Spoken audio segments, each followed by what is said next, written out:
वेदाहमेतं पुरुषं महान्तं आदित्यवर्णं तमसः परस्तात् तमे विदित्वाति मृत्युमेति नान्या पंथा विद्यते अनाय। ओम संगच्छध्वं संवदध्वं संभो मनांसि जानताम देवा भागम यथा पूर्वे संजानाना उपासते।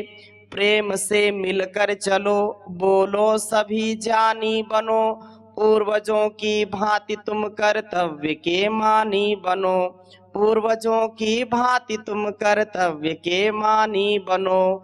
ओम शांति शांति शांति। आइए एक प्रार्थना के साथ मैं बात को आरंभ करता हूं।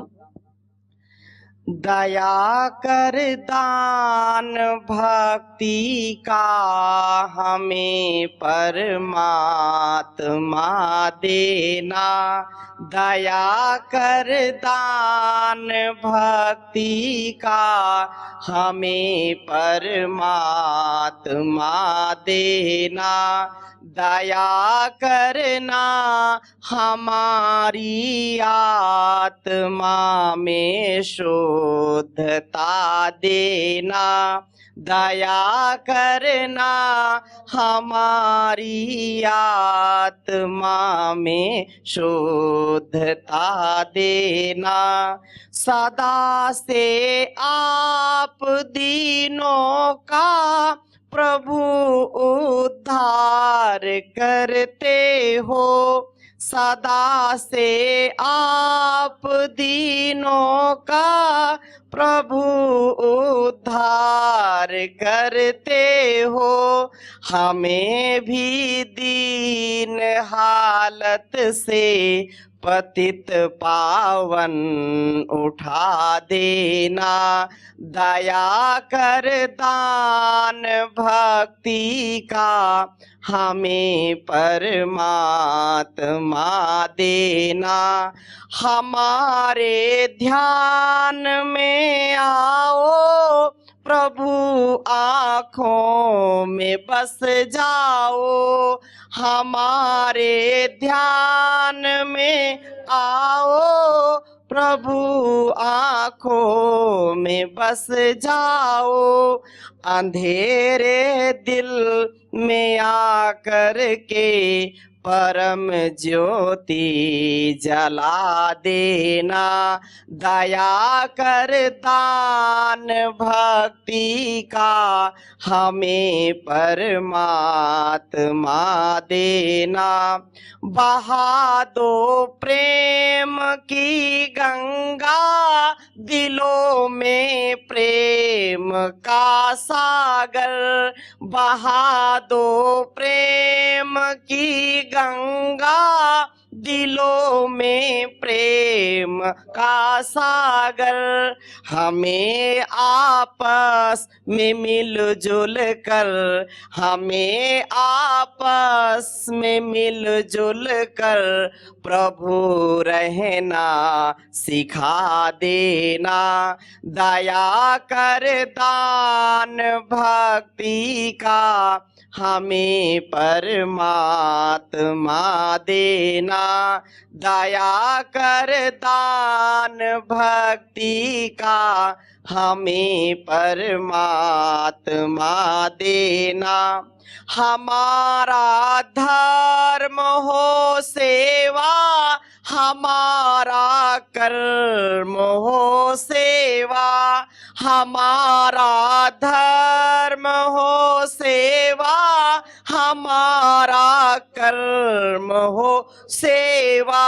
सदा ईमान हो सेवा, वह सेवक चर बना देना, सदा ईमान हो सेवा, वह सेवक चर बना देना, दया कर दान भक्ति का हमें परमात्मा देना।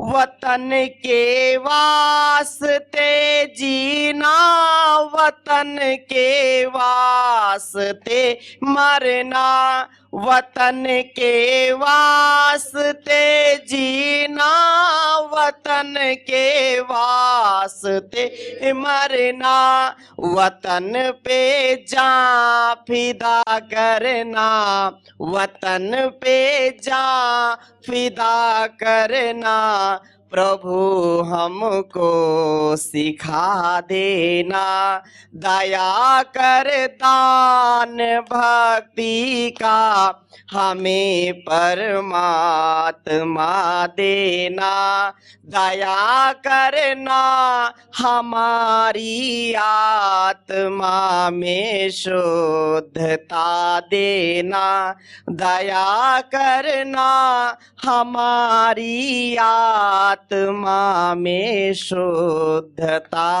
देना।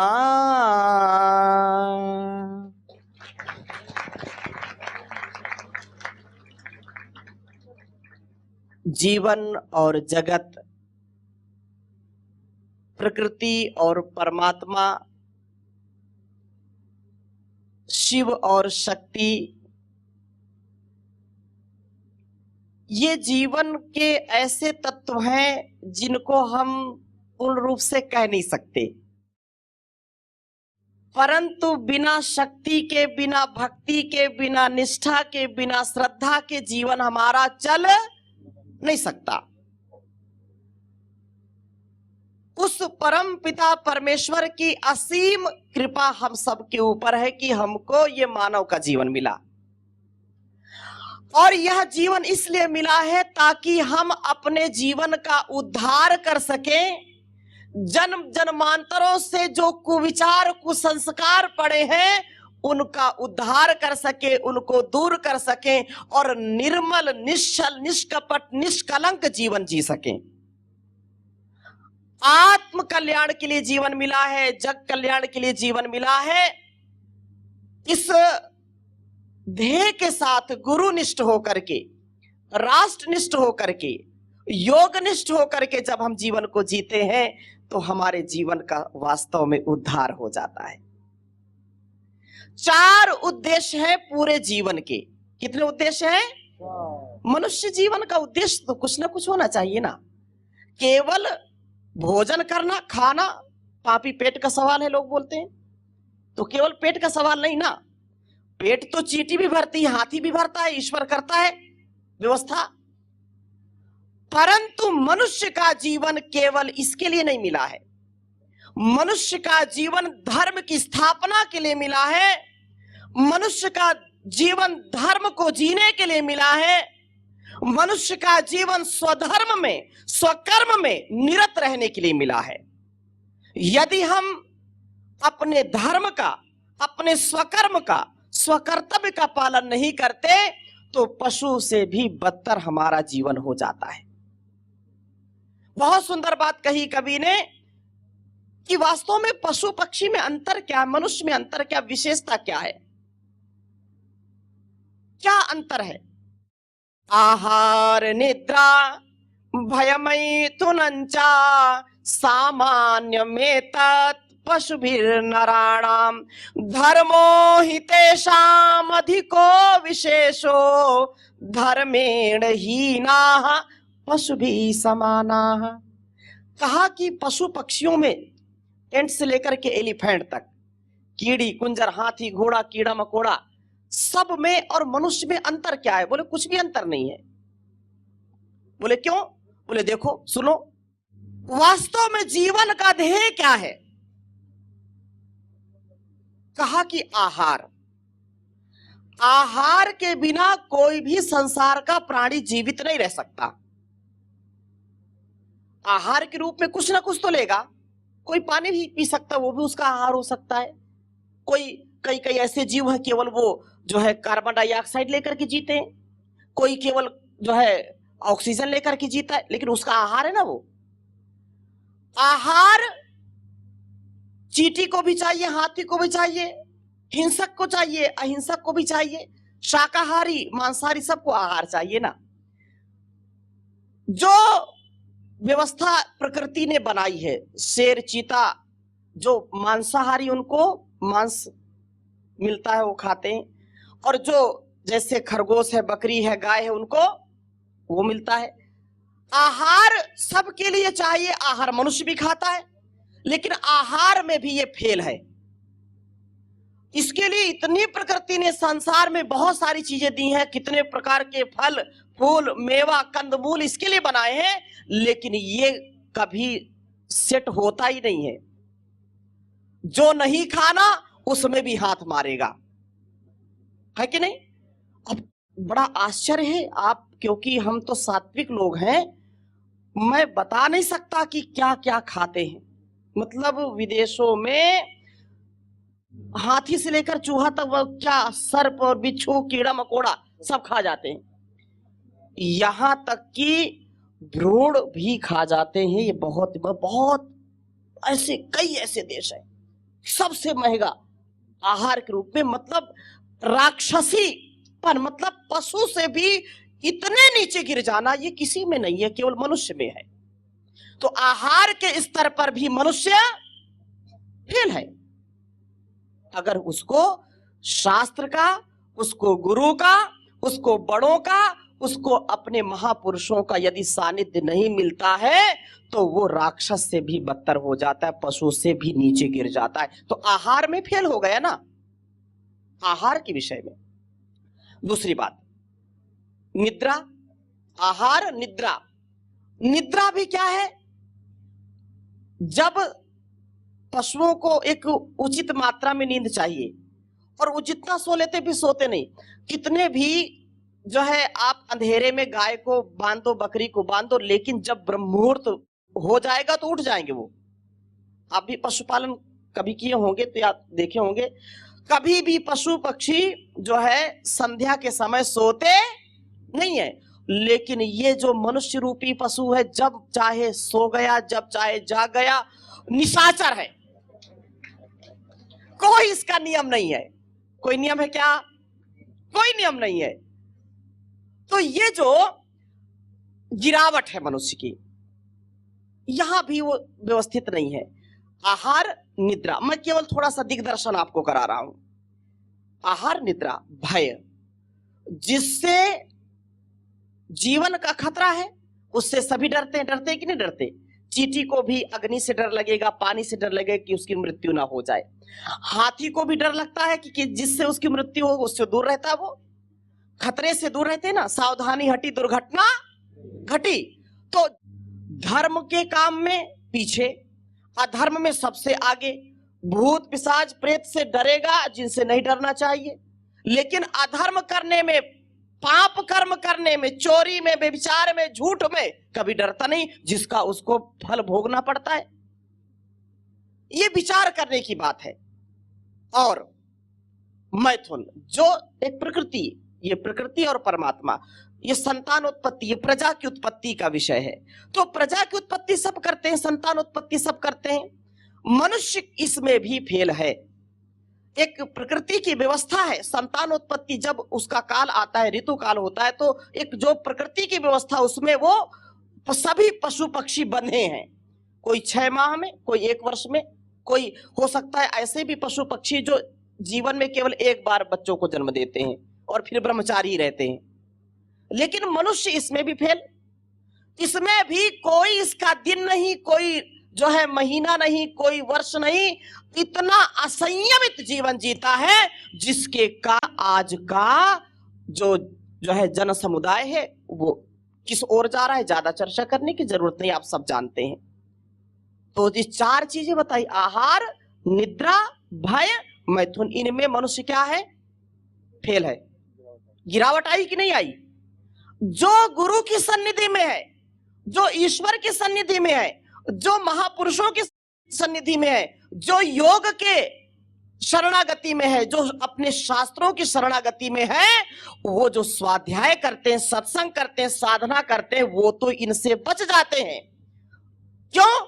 क्योंकि वो धर्म का आश्रय लेते हैं। इसलिए कहा कि तेषाम अधिको, इन 4 चीजों में तेषाम धर्मो अधिको, विशेष है ये।